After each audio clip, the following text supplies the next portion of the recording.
He is a image of, பார்க்க முடியாத காண முடியாத அதரிசனமான தேவனை இயேசு கிறிஸ்து மூலமாக பிதா நமக்கு வெளிப்படுத்தி இருக்கிறார். ஹல்லேலூயா. தன்னுடைய குமாரன் மூலமாக தன்னை வெளிப்படுத்தி இருக்கிறதை நம்ம வந்து பார்க்குறோம். அவரை தான் சர்வ சிருஷ்டிக்கும் முந்தின பேருமானவர் அப்படின்னு சொல்லி அப்போஸ்தலனாகிய பவுல் சொல்கிறாரு. பிதாவும் அதை தான் சொல்கிறாரு. ஸோ இந்த வேர்டு இமேஜ் அப்படிங்கிற வேர்டு தற்சுரூபம் அப்படின்னு தமிழில் இருக்குது. தற்சுரூபம் அப்படின்னு, அதுக்கு இங்கிலீஷில் வந்து இமேஜ் அப்படி சொல்கிறோம். Is the image of invisible God. அதர்சனமான தேவனுடைய தற்சுரூபம் இமேஜ். அந்த இமேஜுக்கு வந்து கிரேக்க வார்த்தை வந்து என்ன அப்படின்னா எய்கோன் அப்படிங்கிற வார்த்தை தான் கிரீக்கில் வந்து அந்த தற்சுரூபம் அப்படிங்கிற வார்த்தை. ஸோ அந்த வார்த்தைக்கு இங்கிலீஷில் வேறு என்ன அர்த்தத்தை நம்ம வந்து பார்க்கலான்னா, லைக்னஸ் அப்படின்னு ஒரு அர்த்தம் இருக்குது, ரெப்ரசன்டேஷன் அப்படிங்கிற ஒரு அர்த்தம், மேனிஃபெஸ்டேஷன் அப்படிங்கிற ஒரு அர்த்தம். லைக்னஸ் அப்படின்னா அவரை போல தான் இவர், இஸ் லைக் மீ அப்படி சொல்லலாம். அப்படின்னா அவன் என்ன போல உள்ளவன், is daughter is like her mother அப்படி சொல்லுவாங்க. அவங்க அம்மா போலவே அவள் வந்து இருக்கிறாள். லைக்னஸ் அப்படின்னா போல அப்படின்னு அர்த்தம். அவங்க போலவே இருக்கிறாங்க. அஸ் சேமஸ் அப்படி சொல்லலாம்.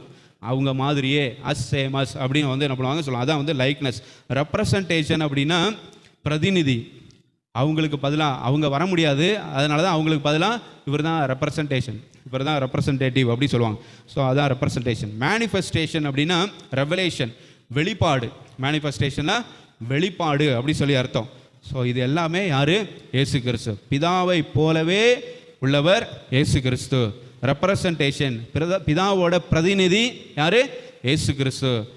மேனிஃபெஸ்டேஷன், பிதாவோட வெளிப்பாடு யார்? இயேசு கிறிஸ்து. ஹல்லேலூயா. பிதாவோட வெளிப்பாடு Yesu Kristhu. So Christ is the exact likeness of God. பிதாவாகிய தேவன் எப்படி இருப்பாரோ அதே போலவே இருக்கிறவர் தான் இயேசு கிறிஸ்து. எபிரேயர் 1:3 இன்னும் நல்லா தெளிவாக சொல்லப்பட்டிருக்கு. எபிரேயர் 1:3 வாசிங்க. இவர் அவருடைய மகிமையின் பிரகாசமும் அவருடைய தன்மையின் சொரூபமாக இருந்து. ஹல்லேலூயா. இப்போ பிதாவுடைய மகிமையின் பிரகாசம், அவருக்குள்ள அந்த ஒளி இருக்குது, அதை வாங்கி பிரதிபலித்தவர் யார்? இயேசு கிறிஸ்து. மகிமையின் பிரகாசம், அவருடைய தன்மையின், அவருக்கு என்னென்ன குணாதிசயங்கள்லாம் பிதாவுக்கு இருக்குது, அந்த குணாதிசயங்கள் எல்லாம் பெற்று வந்தவர் தான் இயேசு கிறிஸ்து. ஹல்லேலூயா. வார்த்தை மாம்சமானார். அவர் வார்த்தையாக இருந்தார், அந்த வார்த்தை மாம்சமாகிறது. ஹல்லேலூயா. சோதர கர்த்தர் நல்லவர். அப்போ அவருக்குள்ள அந்த ஆட்ரிபியூட்ஸ், அந்த கேரக்டர்ஸ், அந்த குணாதிசயங்கள் எல்லாம் நம்ம யாருக்குள்ளே பார்க்குறோம்?